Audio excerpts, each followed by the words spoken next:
to turn to Anne Bouverot. Anne is the Director General of the GSMA, which represents mobile operators worldwide. Yes, thank you very much.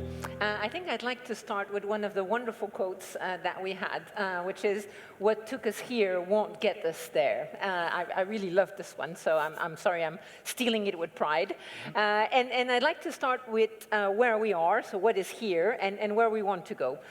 So where are we? We're in Europe in a stage where, well, we're pretty good in terms of connectivity and infrastructure. We're on par with other regions. We were the pioneer in 2G. We have a good penetration of smartphones. But that's where we are. It's good, but it's nowhere near leading the world. And we've heard that we're lagging behind other regions. We're lagging behind the US in terms of 4G deployment. We're lagging behind Asia and the very rapid adoption of new technologies there. So where we want to go, given that we're in Europe, we want to go towards more Europe. I strongly support that. We want to go with something that fosters investment and that fosters jobs for people in Europe. And so how do we get there? And what would be the ways that policy can help? Because this is the theme of the session now. I sit here representing the private sector, so I'm going to ask for a number of things from the policy side. But some of it, I think, is the policy side and the regulation should let the private sector do a number of things. So, for example, the first thing we need, I think, is more investment. We've said investment in infrastructure. I think everybody agrees with that. Well, for that, we need the policy side not to pay for the investment. I mean, that's the role of the private sector. But we need the conditions of that investment to make it possible for companies to recover the money they've put in the investment. And for example, we need to allow consolidation. So we need to make sure that companies are in a rational stage when they make business decisions, so that instead of having 2G coverage where we have it today at low prices, we need to go, as Chancellor Merkel said, to more coverage, and we need to go to more capacity. We need to go to 4G, and then tomorrow we need to go to 5G. So we need a policy that enables investment.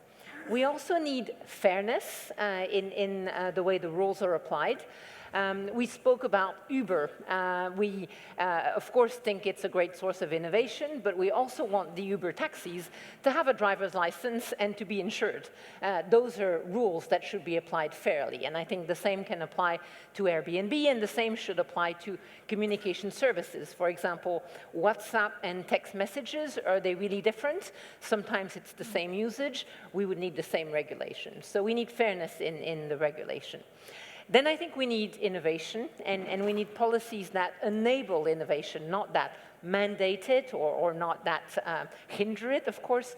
We need policies that enable innovation. And in our field, one of the critical areas is, of course, access to the internet.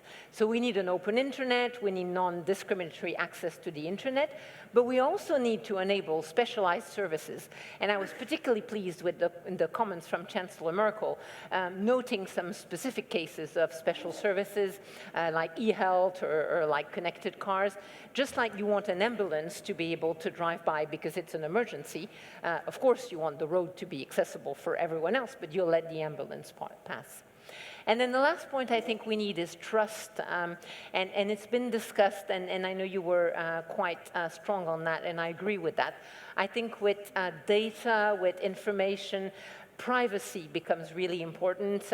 We need to make sure we think about the rules around privacy to protect citizens in Europe, while at the same time enabling innovation.